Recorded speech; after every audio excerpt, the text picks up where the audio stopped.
What's up? It's Robert from Existence First, Mental Training for a Modern World. In today's video, I'll be talking about the 3 pitfalls when it comes to New Year's resolutions and the 1 way in which they succeed. As you can see, the 3 ways are some sort of combination of not having both strategy and execution. Let's get started. So the first one is not having either one. No strategy, no execution. All you have really is a whole bunch of emotion, and you're kind of like a little kid jumping on a couch saying, I'm going to do this, I'm going to do that. But there's really no significant thought to it. So it's kind of like someone saying, yeah, this is my year, I'm going to get in shape. And your friend is like, well, how are you going to do that if you don't have a gym at home and the gyms are closed? And so as you can see, there's, no strategy, and there will likely be no execution. In the second scenario, we have good execution, but the strategy is off. So the action steps are being done, but they're not the right ones. Example, let's say someone is trying to lose weight or become fit. And so their action steps, they decide that their strategy will be taking 100 steps per day. And they do it flawlessly. The execution is flawless. So they do it every day of the year. But, 100 steps is not a whole lot. I don't think it's going to burn a lot of calories. And I mean, it completely ignores diet altogether. So the strategy might be off. And the solution there is to get a coach, because a coach will see an incorrect strategy a mile away and save a lot of time and effort. In the third one, the strategy is correct. So the action steps are good. The action steps will produce the result, but they're not being executed properly. The follow-through is not there. An example of that is someone wants to become calmer, so they come up with a strategy to meditate every day for 30 days. It's a good strategy. If it's done correctly, it probably will make that person calmer, but it's a matter of executing that strategy. So let's say a week goes by, then they have a busy day at work, they get home late, traffic was bad, and they don't do their meditation. That happens. That's life.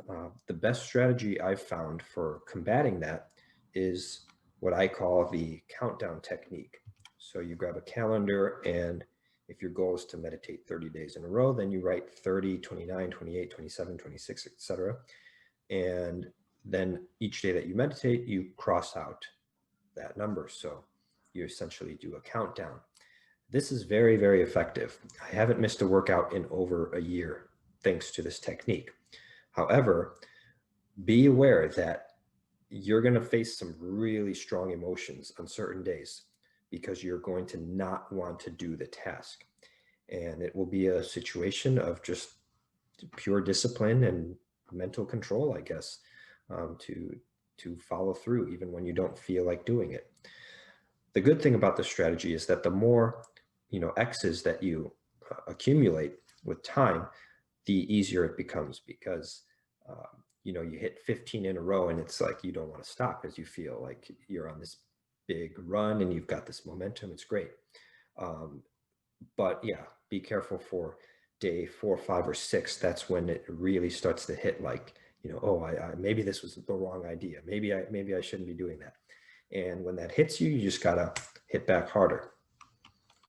The second scenario of the good strategy but poor execution is trying to eat healthier. So you might have this strategy that you're going to cook a meal high in vegetables every night. And yeah, if you do that, then I think that will definitely meet your goal of eating healthier. But it's a matter of, is that going to get done? If you're cooking a whole new meal every night, and if it takes you 1 to 2 hours a night, that's a tall order. That's very resource intensive. Even if you bundle it all together on Sundays and do your meal prep in a matter of 2 or 3 hours, and then you make big batches and just divide it into small containers. Well, that worked for me for many months, but then I went on vacation one weekend and I totally just fell off the routine. So what I do nowadays is I have vegan meals delivered to me, 10 meals a week. So I'm eating lots of vegetables, lots of nutrients, and it's automated. I don't have to think about it. I don't have to cook other than microwave it or, put it in the frying pan. And that is a system.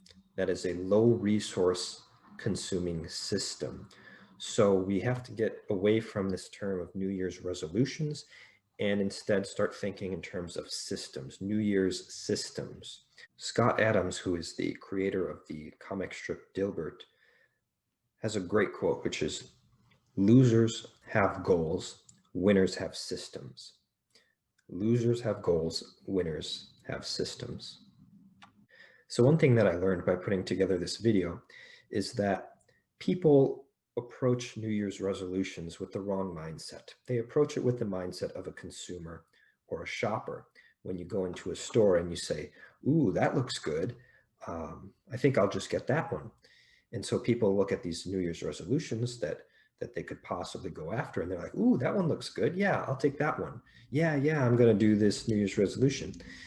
And I don't blame them. It's a function of just this rampant consumerism in our culture. But unfortunately, that's not how it works. In a store, you can do that because all you have to do is carry it to the cashier, swipe your credit card, and boom, it's yours. But when it comes to accomplishing goals is an act of production, not consumption. So you need to learn how to produce. The way to produce is to think like a business owner or an engineer that's designing something. And a business owner is not going to ask questions like, "Ooh, which one looks like the one that I want to buy?" A business owner is going to ask, "How much does it cost? Is there a way to do it cheaper? Is there a way to do it faster? What's the return on my investment? How much staff hours and labor does it consume?" All of these questions. They think in terms of systems. And that's the approach that I hope most people can adopt this year going into 2021, because I think it's going to make all of our lives much, much better. Thank you for watching. If this was helpful, then make sure you click like, subscribe, and share the video with your friends. And I'll see you in the next one. Think deeply and put your existence first.